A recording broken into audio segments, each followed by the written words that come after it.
जैसे चांदनी रात में समंदर हो, तोहरे हंसिया के जादू चल गई।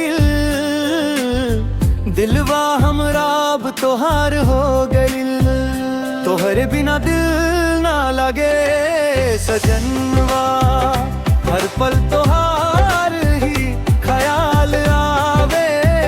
सांस सांस में बस गई बाड़ू, अब दूर ना जई हस जान हमारन।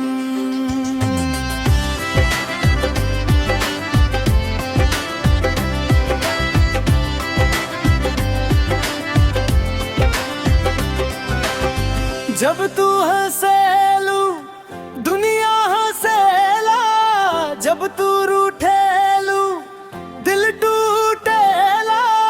तोहरे बिना सब सुना लागे, जैसे बिना सावन बरसात नागे।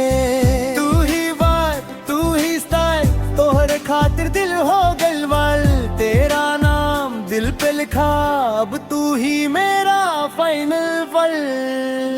तोरे बिना दिल ना लगे सतनवा, हर पल तोहार ही ख्याल आवे।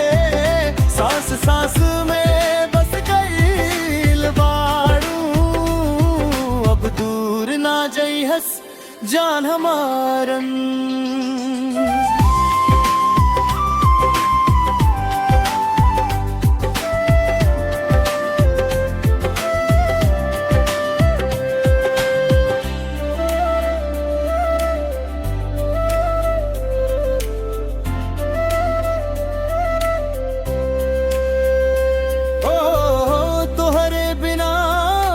दिल ना लागे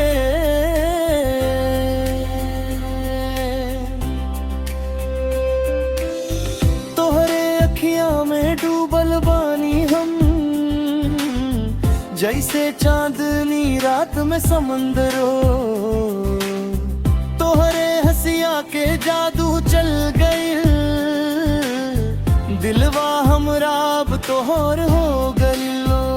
तोरे बिना दिल ना लगे सजनवा, हर पल तोहार ही ख्याल आवे। सांस सांस में बस गइल बाड़ू, अब दूर ना जई हस जान हमारन।